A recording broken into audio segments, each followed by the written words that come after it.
Welcome again to my channel travel guide. Today I am at really amazing place that is Ripley's Believe It or Not. I don't know will you believe it or not, but explore with me.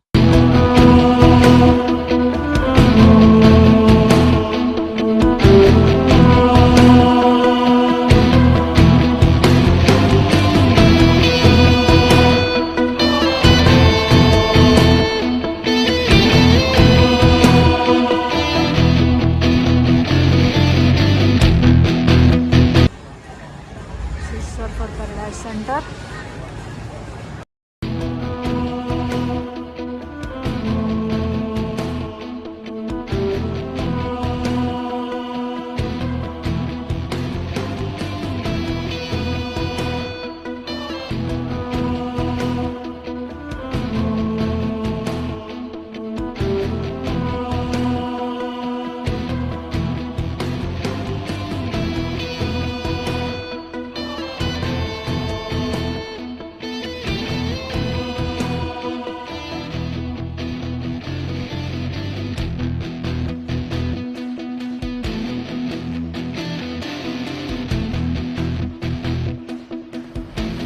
There are 3 things to explore at this attraction. I will go all of them. First I will go in Ripley's Mirror Maze.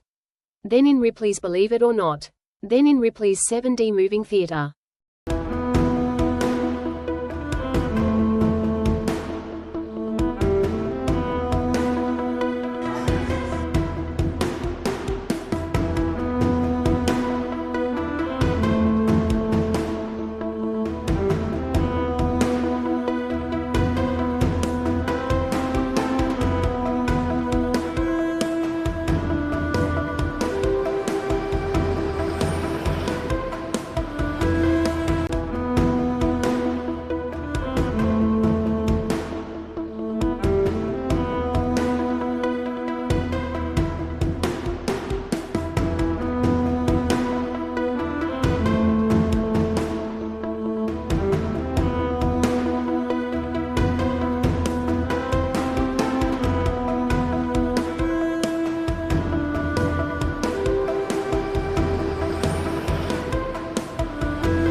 Now I am going in Ripley's Believe It or Not.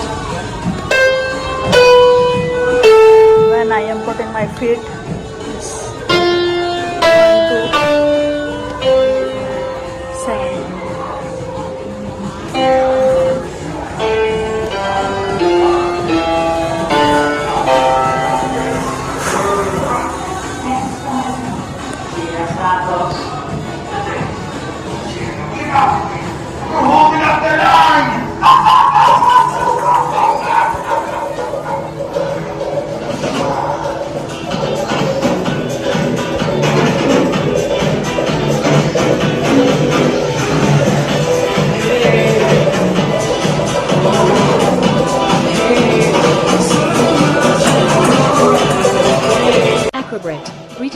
Of Las Vegas, Nevada, can shoot an arrow from a bow with her feet. Although she has been a professional gymnast and acrobat for over 20 years, it took her over a year to master her aim. She now feels she is truly a well-balanced performer.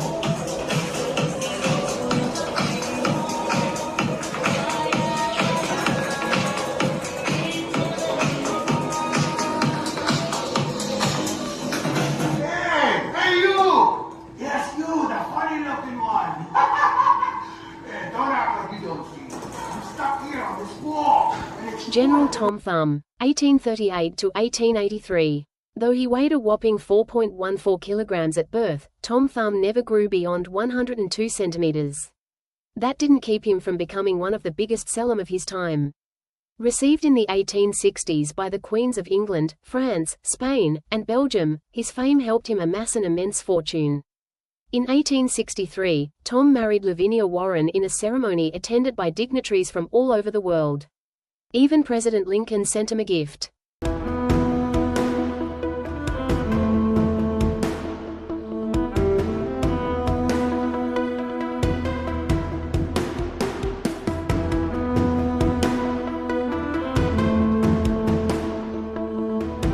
The blue-faced man. Believe it or not, Qing Fu of Shenxi, China was born with a blue face.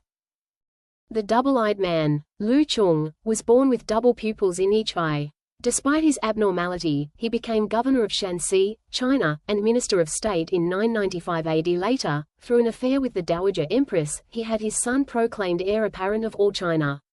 Although Lu Chung's condition is extremely rare, other four-eyed men have been recorded by medical science. In 1931, Robert Ripley personally met a double-eyed man named Henry Horn, living in Mills, Kentucky. Believe it or not. Tibetan human skull mask. In the Himalayan mountains of Tibet, one of the highest honors a man can give his father or mother is to create some utilitarian domestic item from their skull when they die. Chinese coin sword c. 18th century. Typically presented as a funerary gift so the deceased can defend himself, and have money to spend in the afterlife. Money swords like the one shown here can also be used by a magician practicing the art of wu, exorcism. Karma denu Hindu wet nurse to the gods. Similar to the Greek god Eros, Kamu, a Hindu goddess worshipped by the Tamils of South India, is believed to be able to bring harmony out of chaos. Ushabti burial figure. Ushabti figures are small statues made of wood, stone, or faience left by mourners to accompany the deceased to the afterlife and are found in many ancient Egyptian tombs, such as in mastabas, the earliest known ancient pyramids. Tibetan ram's skull. The altar decoration before you was made from the skull and horns of a Tibetan mountain goat. Used by Lamist monks during ritualistic ceremonies, animal votive skulls are cherished as religious relics in the belief that the soul and strength of the dead animal is preserved in the votive skull, and will be passed on to anyone who comes in contact with it. Believe it or not. Tibetan skull bead necklace. Obtained by Ripley during his tour of Tibet in 1937. Human bone flute. In Tibet, rather than make statues of deceased relatives, household items are often made from the bones of the revered ancestors. The user of these items believes he will obtain the virtues of the deceased through contact with the bones. When Ripley visited Tibet in 1936, he obtained numerous daggers, jewelry, clothing, and even flutes, made of human bones. Believe it or not.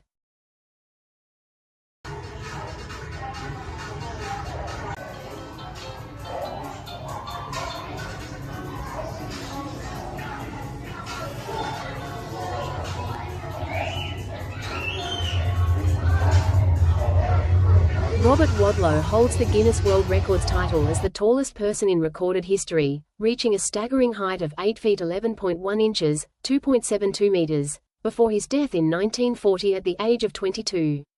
February 22, 1918, in Alton, Illinois, Robert weighed a normal 8.5 pounds at birth. However, a pituitary gland condition, hyperplasia, caused rapid, uncontrollable growth.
Tibetan temple horn. Tibetan lamas are summoned to worship 3 times a day by the blowing of these horns.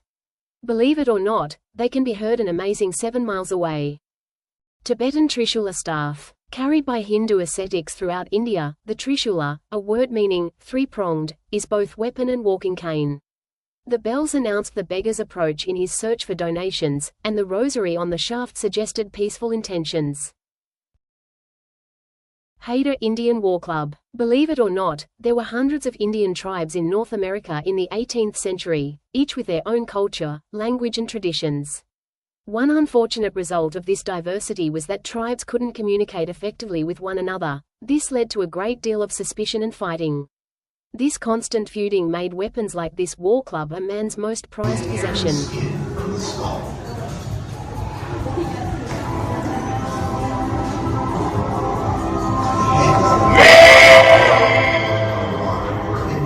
Deep in the heart of Ghana, West Africa, friends and neighbors prepared for the funeral of a beloved vegetable seller and renowned priestess, Madame Sarah Mealy.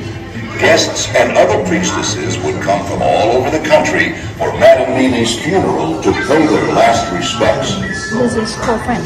Elsewhere in the capital city of Accra, Alan Seedy, a carpenter, is working on his latest commission, a banana-shaped coffin for Madame Mealy. Anand is a coffin maker, but in his business, coffins are very special and different. All his coffins are custom ordered to reflect the deceased's occupation.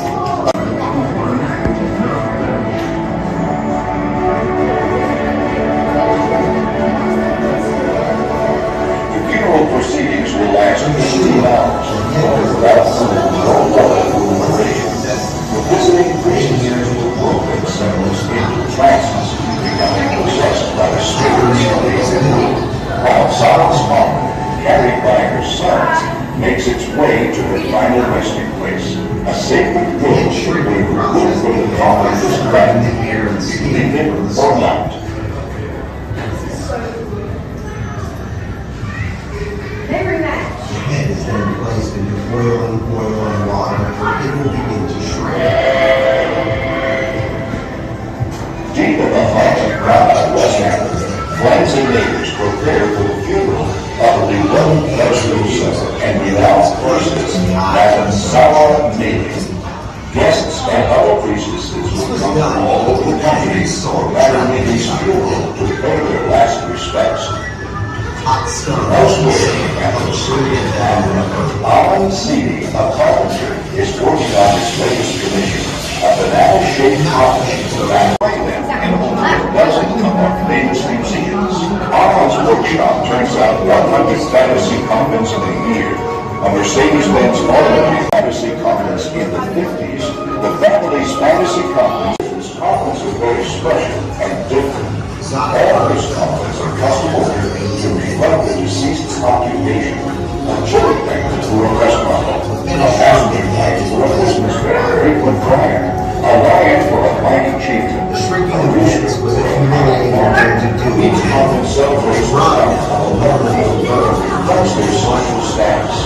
A Christmas funeral is the culmination of their life, and people will go without long dead rather than cut back on funeral expenses. Ron's creations of the funeral procession were also great works of art all over the country for Madame Mealy's funeral to pay their last respects. Elsewhere in the capital city of Accra, Alan Seedy, a carpenter, is working on his latest commission, a banana-shaped coffin for Madame Mealy. Alan is a coffin maker, but in his business, coffins are very special and different. All his coffins are custom ordered to reflect the deceased's occupation. A chili maker for a restaurant, a passenger bag for a Christmas fair, a choir, a lion for a mighty chieftain. Padang Women of Myanmar. Women of the Padung tribe in Myanmar wear heavy brass rings around their necks. Starting at an early age, women gradually stretch their necks by adding a ring every year until they reach 25 rings. Believe it or not.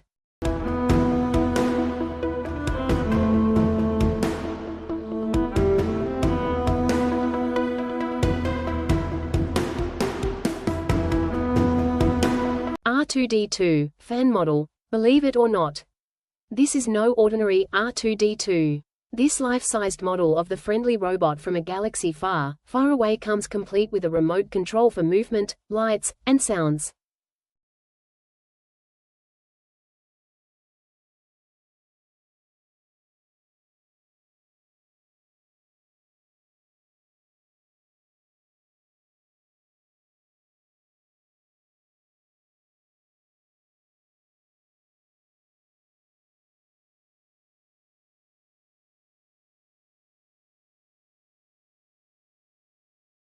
Martian meteorite. Found on October 3, 1962, near Zagami Rock in Katsina, Africa, this piece of a meteorite contains gases not found anywhere on Earth. Unidentifiable until NASA recovered soil and rock samples from Mars, the origin of the meteorite was a mystery.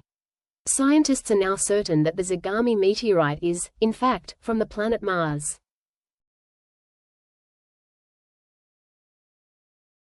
Haida Indian Walker. Believe it or not, there were hundreds of Indian tribes in North America in the 18th century, each with their own culture, language and traditions. One unfortunate result of this diversity was that tribes couldn't communicate effectively with one another.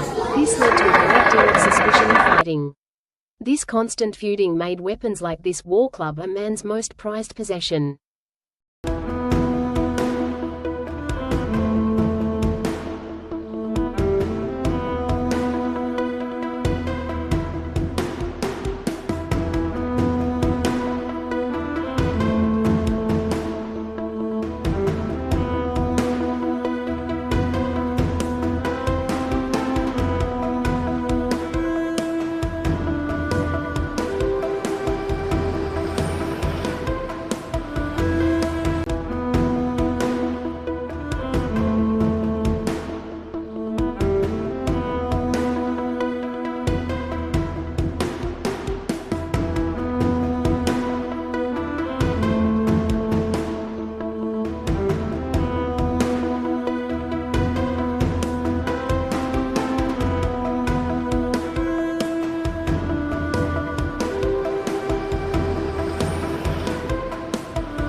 I really recommend you to visit this place, and you need almost 6 to 7 hours to explore this place completely. Thank you.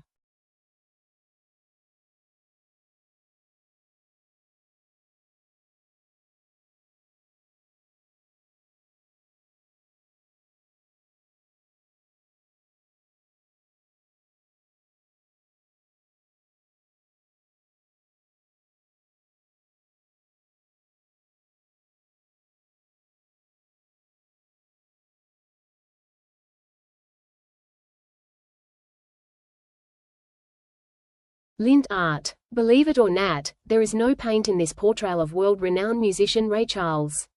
Heidi Hooper of Pennsylvania, USA, handicapped cancer survivor, creates amazing realistic portraits of people and animals, entirely from dry laundry line.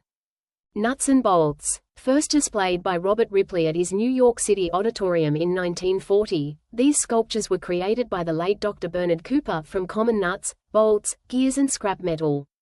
Child's bronze elephant toy. Long ago, according to Hindu legend, the god Shiva struck and beheaded his son. Chinese painted egg. Ostrich egg curio. Shown here is a Victorian-era vase made from an ostrich egg. Believe it or not, ostrich eggs weigh about 2 pounds each, can feed 12 people, and are strong enough to support the weight of a full-grown person standing on them. The king is in the building. Shown here is a portrait of a young Elvis Presley painted on spiderwebs. Using the ancient technique harking back to Egyptians, the artist made a watery paste and rolled the sheets of webs out like bread dough. He then let the mixture dry and harden before applying tempera paints.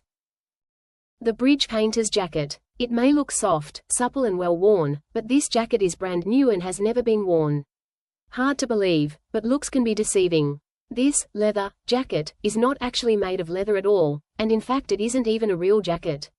Believe it or not, this jacket is one solid piece of carved wood, including the zipper, the buttons and even the hanger. Created by hand by Fraser Smith of Florida, USA, the coat weighs over 40 pounds and took over 100 days to make. The Last Will and Testament. Considered by comic book fans to be the Holy Grail of comic collecting, this first trade paperback edition of Marvel's Squadron Supreme, Vols. 1-12, written by comic book legend Mark Gruenwald, is one of the rarest comics ever printed. What's so special, you might ask? Believe it or not, the ink in this particular comic was made from Gruenwald's ashes per his last will and testament after his death from a heart attack in 1996. The Amazing Spider-Man. Shown here is a rogues gallery of miniature scenes from Spider-Man comic book stories, all hand-painted on wolf spider webs collected in the jungles of Mexico.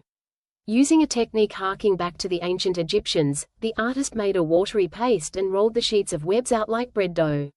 The mixture was allowed to harden before applying tempera paints. If you look carefully, you can identify bug corpses, twigs, and other debris in each painting. How many of the villains portrayed can you name? Test your surgical skills on this very sick patient. Edmund Nichols, the human ostrich. The Last Supper. Believe it or not, the picture displayed here, a replica of Leonardo da Vinci's masterpiece, The Last Supper, was created in a toaster from 280 pieces of ordinary white bread. Completed in 1985, The Last Supper is one of over 40 depictions of famous paintings created by Tadahiko Ogawa of Kyoto, Japan, created entirely from burnt toast.